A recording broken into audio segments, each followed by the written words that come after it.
ಲೋಕಸಭಾ ಚುನಾವಣೆ ಹತ್ತಿರ ಆಗ್ತಾ ಇದೆ. ಬೆಂಗಳೂರು ಉತ್ತರ ಕ್ಷೇತ್ರವನ್ನು ಗೆಲ್ಲೋದಕ್ಕೆ ಏನೆಲ್ಲ ತಯಾರಿಗಳು ಆಗ್ತಾ ಇದೆ, ಪ್ರಚಾರದ ಕೆಲಸಗಳು ಹೇಗೆ ನಡೀತಾ ಇದೆ, ಈ ಚುನಾವಣೆಗೆ ಏನೆಲ್ಲ ತಯಾರಿಗಳು ಆಗಿದೆ, ಈ ಎಲ್ಲದಕ್ಕೂ ಸಂಬಂಧಪಟ್ಟಂತೆ ಮಾತನಾಡೋದಕ್ಕೆ ಬೆಂಗಳೂರು ಉತ್ತರ ಲೋಕಸಭಾ ಕ್ಷೇತ್ರದ ಅಭ್ಯರ್ಥಿ ಪ್ರೊಫೆಸರ್ ರಾಜೀವ್ ಗೌಡ ಸರ್ ನಮ್ಮ ಜೊತೆ ಇದ್ದಾರೆ. ಮಾತಾಡ್ಸೋಣ. ಸರ್, ಇನ್ನೇನು ಚುನಾವಣೆ ಹತ್ತಿರ ಬರ್ತಾ ಇದೆ. ನಿನ್ನೆಯೂ ಕೂಡ CM ಅವರು ಭರ್ಜರಿಯಾಗಿ ಪ್ರಚಾರವನ್ನು ಮಾಡಿದ್ದಾರೆ ಎಲ್ಲ ಕಡೆ. ಏನು ಹೇಳ್ತೀರಾ, ಹೆಂಗೆ ನಡೀತಾ ಇದೆ ಸರ್? ನಮಗೆ CM ಬಂದಿದ್ದಂತೂ ಭಾಳ ಒಂದು ಒಳ್ಳೆ ಡೆವಲಪ್ಮೆಂಟು. ಏಕೆಂತಂದರೆ ಅವರು ಗ್ರೌಂಡ್ಗೆ ಹೋಗಿ ಪ್ರಚಾರ ಶುರು ಮಾಡಿದ್ದು ನಮ್ಮ ಬೆಂಗಳೂರು ಉತ್ತರ ಲೋಕಸಭಾ ಕ್ಷೇತ್ರದಲ್ಲಿ, ದಾಸರಳ್ಳಿಲಿ, ಬ್ಯಾಟರಾಯನಪುರದಲ್ಲಿ, ಮಹಾಲಕ್ಷ್ಮಿ ಲೇಔಟ್ನಲ್ಲಿ ಒಂದು ಒಳ್ಳೆ ಸಭೆಗಳು ನಡೆಸಿದ್ರು.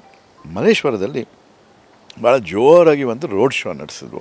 ಸೊ ಜನ ಭಾಳ ಖುಷಿಯಿಂದ, ಭಾಳ ಉತ್ಸಾಹದಿಂದ ನಮ್ಮ ಮುಖ್ಯಮಂತ್ರಿಗಳು ಅವ್ರನ್ನ ನೋಡಬೇಕು, ಅವ್ರ ಭಾಷಣ ಕೇಳಬೇಕು, ನಮ್ಗೆ ಯಾರು ಈ 5 ಗ್ಯಾರಂಟೀಸ್ ಅನುಷ್ಠಾನ ಮಾಡಿ ತಂದು ನಮ್ಮ ಎಲ್ಲರಿಗೂ ಒಂದು ನೆರವು ಕೊಟ್ಟಿದ್ದಾರೆ, ನೆಮ್ಮದಿ ಮಾಡಿದ್ದಾರೆ, ಅವ್ರಿಗೆ ನಾವು ಬೆಂಬಲ ತೋರಿಸೋಣ ಅಂತ ಭಾಳ ಉತ್ಸಾಹದಿಂದ ಜನ ಬಂದಿದ್ದರು. CM ಬಗ್ಗೆ ಅಷ್ಟು ಒಲವು ಇದ್ದಾಗ ಅದರ ಸ್ವಲ್ಪ ಒಲವು ನನ್ನ ಕಡೆನೂ ಟ್ರಾನ್ಸ್ಫರ್ ಆಗುತ್ತೆ ಅಂತ ಅಲ್ಲಿ ಕಣ್ಣು ಮುಂದೆ ಗೊತ್ತಾಗ್ತಾ ಇತ್ತು. ಓಕೆ, ನಿನ್ನೆ CM ಪ್ರಚಾರದಲ್ಲಿ ಸಾಕಷ್ಟು ಜನರು ಇದ್ದರು. ಒಂದು ಕಡೆ ರೋಡ್ ಶೋ ಆಗ್ತಾಯಿತ್ತು, ಪ್ರಚಾರ ಆಗ್ತಾಯಿತ್ತು, ಇನ್ನೊಂದು ಕಡೆ ಸಭೆಗಳು ಆಗ್ತಾಯಿತ್ತು. ನಿಮಗೆ ಇದು ಗೆಲ್ಲೋದಕ್ಕೆ ಎಷ್ಟು ಪೂರಕ ಅಂತ ಅನಿಸುತ್ತೆ ಸರ್? ಇದು ಭಾಳ ಭಾಳ ಭಾಳ ಭಾಳ ಇಂಪಾರ್ಟೆಂಟ್ ಅಂತ ಹೇಳ್ತೀವಿ. ಏಕೆಂತಂದರೆ ಜನರು ಮಧ್ಯದಲ್ಲಿ ಹೋಗಿಬಿಟ್ಟು ಪ್ರಚಾರ ಮಾಡೋದು ಭಾಳ ಇಂಪಾರ್ಟೆಂಟ್. ಅದರ ಮೇಲೆ ನಮಗೆ ಆ ಥರ ರೆಸ್ಪಾನ್ಸ್ ಬಂದಿತ್ತಲ್ಲ, ಸಾವಿರಾರು ಜನ ಬಿಸಿಲಿನಲ್ಲಿ ಬಂದಿದ್ದರು ಆಚೆ. CM ಮಾತು ಕೇಳೋಕ್ಕೆ ಭಾಳ ಖುಷಿಯಿಂದ ಬಂದಿದ್ದರು. ಸೊ ಈ ಥರ ನಿಂತಿದ್ದರು. ಇವಾಗ ನೀವು ಯೋಚನೆ ಮಾಡಿ, ಈ ದೊಡ್ಡ ಕ್ಷೇತ್ರ ಇದು ಭಾರತ ದೇಶದಲ್ಲೇ first or second highest voters ಇರೋದು, 33 ಲಕ್ಷ ವೋಟರ್ಸ್ ಇದ್ದಾರೆ. ಈ ಥರ ಪ್ರಚಾರನೂ ಮಾಡಬೇಕು. ನಮಗೆ ಅಷ್ಟು ಸ್ಟ್ರೆಂತ್ ಇದೆ, ಜನರ ಒಲವು ಎಷ್ಟಿದೆ ಅಂತ ಇಂಥ ಕಾರ್ಯಕ್ರಮಗಳ ಮೂಲಕ ಗೊತ್ತಾಗುತ್ತೆ.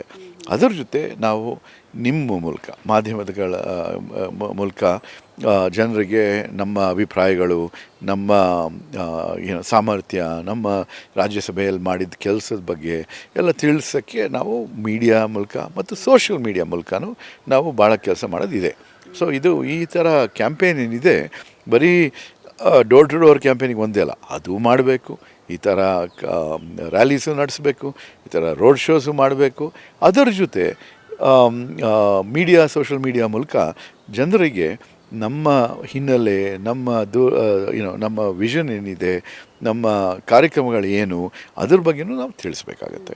ಸೊ ಈ ಥರ ಮಲ್ಟಿ ಡೈಮೆನ್ಷನಲ್ ಎಲೆಕ್ಷನ್ ಕ್ಯಾಂಪೇನ್.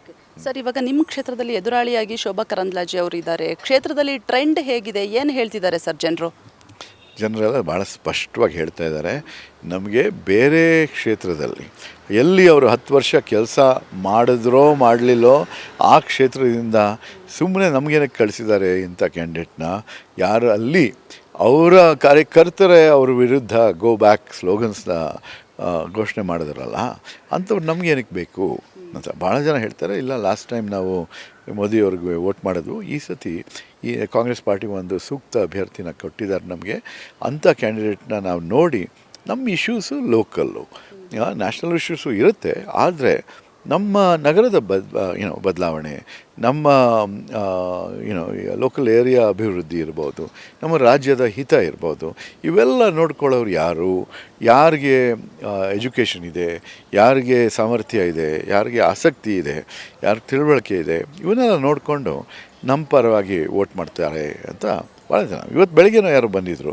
ನೆನ್ನೆ ಸಾಯಂಕಾಲ ನಾನು ಅಪಾರ್ಟ್ಮೆಂಟ್ ಕಾಂಪ್ಲೆಕ್ಸ್ಗೆ ಹೋಗಿ ಅಲ್ಲಿ ಒಂದು ದೀರ್ಘವಾಗಿ ಚರ್ಚೆ ಮಾಡಿದೆ ಯಾರ ಜೊತೆ, ವೋಟರ್ಸ್ ಜೊತೆ.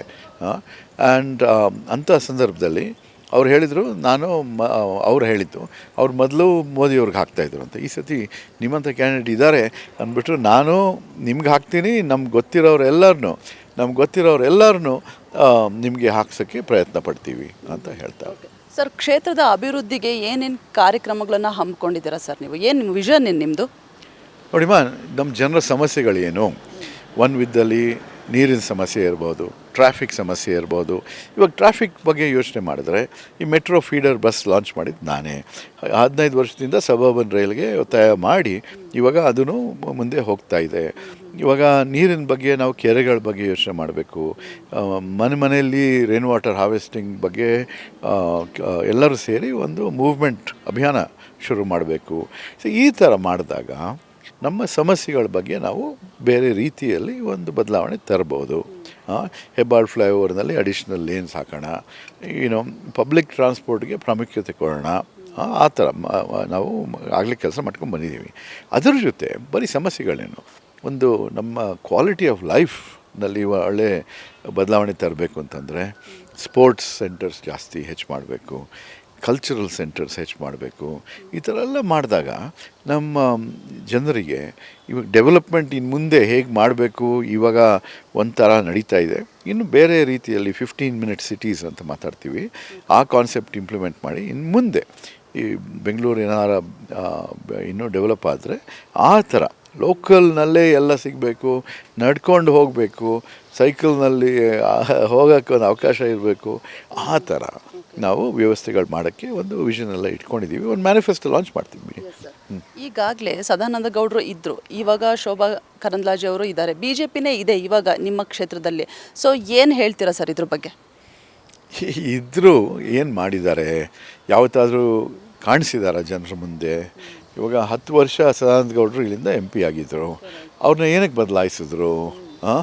ಅವರೇನು ದೊಡ್ಡ ಲೀಡರು, ಅವರು CM ಆಗಿದ್ದವರು, ಯೂನಿಯನ್ ಮಿನಿಸ್ಟರ್ ಆಗಿದ್ದವರು. ಆದರೆ ಅವ್ರಿಗೆ ಟಿಕೆಟೇ ಕೊಡಲಿಲ್ಲ. ಅದರ ಅರ್ಥ ಏನು? ನೀವು ಹೋಗಿ ಕೇಳಿ BJPನವ್ರನ್ನ. ಅವ್ರಿಗೆ ಭಾಳ ಒಂದು ಯೋಚನೆ ಇತ್ತು, ಏನು ಇವ್ರನ್ನ ನಿಲ್ಲಿಸಿದ್ರೆ ಏನೂ ಮಾಡಿಲ್ಲ ಗ್ರೌಂಡ್ನಲ್ಲಿ. ಸೊ ಅದಕ್ಕೆ ಅವ್ರ ಬಗ್ಗೆ ಭಾಳ ಆ್ಯಂಟಿ ಇನ್ಕಂಬನ್ಸಿ ಇರುತ್ತೆ, ಜನರು ಅವ್ರನ್ನ ಮೆಚ್ಚೋದಿಲ್ಲ, ಅದಕ್ಕೋಸ್ಕರ ಬದಲಾಯಿಸಿದ್ರು. ಬಟ್ ಯಾರನ್ನ ಕರ್ಕೊಂಡ್ಬಂದು ಇಲ್ಲಿ ಹಾಕಿದ್ರು? ಯಾರು ಉಡುಪಿ ಚಿಕ್ಕಮಗಳೂರಿನಲ್ಲಿ ಗೋ ಬ್ಯಾಕ್ ಅಂತ ಸ್ಲೋಗನ್ಸ್ ಅವರು ಅಲ್ಲಿ ಕೆಲಸ ಮಾಡದೆ ಅವ್ರನ್ನ ಇಲ್ಲಿ ಬಂದು ಹಾಕ್ತಾರೆ. ಏನು ಬೆಂಗಳೂರಿನ ಉತ್ತರ ಕ್ಷೇತ್ರದ ಬಗ್ಗೆ ಏನು ಕಾಳಜಿ ಇಲ್ವಾ?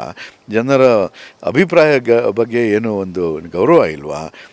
ಬೆಂಗಳೂರು ನಗರದ ಅಭಿವೃದ್ಧಿ ಬಗ್ಗೆ ನಿಮಗೆ ಏನು ಒಂದು ಕಾಳಜಿ ಇಲ್ವಾ? ಆ ಥರ ಡಿಸಿಷನ್ಸ್ ತೊಗೊಂಡ್ರೆ BJP ಜನ ಏನಕ್ಕೆ ಅವ್ರಿಗೆ ವೋಟ್ ಹಾಕ್ತಾರೆ? ಯೋಚನೆ ಮಾಡಿ. ಈಗ ಸರ್ಕಾರ ಅಧಿಕಾರಕ್ಕೆ ಬರುವಾಗ 5 ಗ್ಯಾರಂಟಿಗಳನ್ನು ಘೋಷಣೆ ಮಾಡಿತ್ತು. ಎಲ್ಲ ಗ್ಯಾರಂಟಿಗಳು ಕೂಡ ರಾಜ್ಯದ ಜನರಿಗೆ ತಲುಪ್ತಾ ಇದೆ. ನೀವು ಜನರಿಗೆ ಏನು ಭರವಸೆ ಕೊಡ್ತೀರಾ? ಇವು ನಮ್ಮ ರಾಜ್ಯದಿಂದ ಬಂದಿರೋ ಗ್ಯಾರಂಟಿಗಳು. ಇವಾಗ ನಮ್ಮ ದೇಶದಲ್ಲಿ ಸಮಸ್ಯೆಗಳು ಏನೇನಿವೆ ಅಂತ ನೀವು ಯೋಚನೆ ಮಾಡಿ. 10 ವರ್ಷ ಮೋದಿ ಸರ್ಕಾರದ ಅವಧಿಯಲ್ಲಿ ನಮಗೆ ಬೆಲೆ ಏರಿಕೆ ಜಾಸ್ತಿ ಆಗಿದೆ, ಆದಾಯ ಡಬಲ್ ಆಗಿಲ್ಲ. ಅಂಥ ಪರಿಸ್ಥಿತಿಯಲ್ಲಿ ಜನಕ್ಕೆ ನಾವು ನೆರವು ಕೊಡಬೇಕು, ನೆಮ್ಮದಿ ತರಬೇಕು. ಆ ಥರ ಇವಾಗ ನಮ್ಮ ನ್ಯಾಷನಲ್ ಪ್ರಣಾಳಿಕೆಯಲ್ಲಿ ಮ್ಯಾನಿಫೆಸ್ಟೋಲ್ಲಿ ಇವಾಗ ನಾವು ಯುವ ನಿಧಿ ಅಂತ ಒಂದು ಕಾರ್ಯಕ್ರಮ ಶುರು ಮಾಡಿದ್ದೀವಿ. ಏಕೆ? ನಿರುದ್ಯೋಗದ ಒಂದು ದೊಡ್ಡ ಸಮಸ್ಯೆ ಇದೆ ನಮ್ಮ ದೇಶದಲ್ಲಿ. ಅದಕ್ಕೋಸ್ಕರ ನಾವು ಒಂದು ರೈಟ್ ಟು ಅಪ್ರೆಂಟಿಸ್ಶಿಪ್ ಅಂತ ಒಂದು ಪ್ರೋಗ್ರಾಮ್ ಶುರು ಮಾಡ್ತಾಯಿದ್ದೀವಿ. ಮೊದಲನೇ ಕೆಲಸ ನಮ್ಮ ಮೂಲಕ ಸೆಂಟ್ರಲ್ ಗೌರ್ಮೆಂಟಿಂದ ಇದು ಒಂದು ಸಬ್ಸಿಡೈಸ್ ಮಾಡ್ತೀವಿ, ಮತ್ತು ಅಲ್ಲಿ ಕಂಪನೀಸು ಸಂಸ್ಥೆಗಳು ಅವ್ರಿಗೂ ಈ ಥರ ಯಂಗ್ಸ್ಟರ್ಸ್ಗೆ ಒಂದು ವರ್ಕ್ ಎಕ್ಸ್ಪೀರಿಯನ್ಸ್ ಕೊಡೋಕ್ಕೆ ಒಂದು ಅವಕಾಶ ಸಿಗುತ್ತೆ. ಅಂಥ ಸಂದರ್ಭದಲ್ಲಿ ಈ ನಮ್ಮ ಯುವಕರಿಗೆ ಪ್ರೊಫೆಷ್ನಲಿಸಮ್ ಹೆಚ್ಚಾಗುತ್ತೆ, ಅವರ ಆತ್ಮವಿಶ್ವಾಸ ಹೆಚ್ಚಾಗುತ್ತೆ. ಅವರು ಯಾವಾಗ ಕೆಲಸ ಹುಡುಕಿದಾಗ ಮೊದಲನೇ ಪ್ರಶ್ನೆ ಕೇಳ್ತಾರಲ್ಲ ಇಂಟರ್ವ್ಯೂನಲ್ಲಿ, ನೀನು ವರ್ಕ್ ಎಕ್ಸ್ಪೀರಿಯನ್ಸ್ ಏನು ಅಂತ ಉತ್ತರ ಕೊಡೋಕ್ಕೆ ನಾವೊಂದು ಅವಕಾಶ ಮಾಡಿಕೊಟ್ಟಿರ್ತೀವಿ. ಸೊ ಹೀಗೆ ಯುವಕರಿಗೆ ಇವಾಗ ಎಲ್ಲಿ 10 ವರ್ಷದಿಂದ ಒದ್ದಾಡ್ತಾ ಇದ್ದಾರೆ, ಇದು ಸಿಕ್ಕಿಲ್ಲ, ಕೆಲಸ ಸಿಗ್ತಾಯಿಲ್ಲ. ಇವತ್ತಿನ ನ್ಯೂಸ್ ಪೇಪರ್ ಹೆಡ್ಲೈನ್ಸ್ ನೋಡಿ, IIT Madras more than 50% of the ಗ್ರ್ಯಾಜುಯೇಟ್ಸ್ಗೆ ಪ್ಲೇಸ್ಮೆಂಟ್ ಸಿಕ್ಕಿಲ್ಲ. ಇಂಥ ಪರಿಸ್ಥಿತಿ ಯಾವತ್ತಾದರೂ ನೋಡಿದ್ದೀರಾ ಇತಿಹಾಸದಲ್ಲಿ? IIT ಗ್ರ್ಯಾಜುಯೇಟ್ಸ್ಗೆ ಮೋದಿ ಸರ್ಕಾರದ ಅವಧಿಯಲ್ಲಿ ಅವ್ರಿಗೆ ಕೆಲಸಗಳು ಸಿಗ್ತಾ ಇಲ್ಲ. ಅಂಥ ಒಂದು ಪರಿಸ್ಥಿತಿ ಸೃಷ್ಟಿಯಾಗಿದೆ ನಮ್ಮ ದೇಶದಲ್ಲಿ. ನಾನು IIMನಲ್ಲಿ ಪ್ರೊಫೆಸರ್ ಆಗಿದ್ದವನು, ನನಗೂ ಭಾಳ ಜನ ಯಂಗ್ಸ್ಟರ್ಸ್ ಜೊತೆ ಕೆಲಸ ಮಾಡಿ ಭಾಳ ಅನುಭವ ಇದೆ.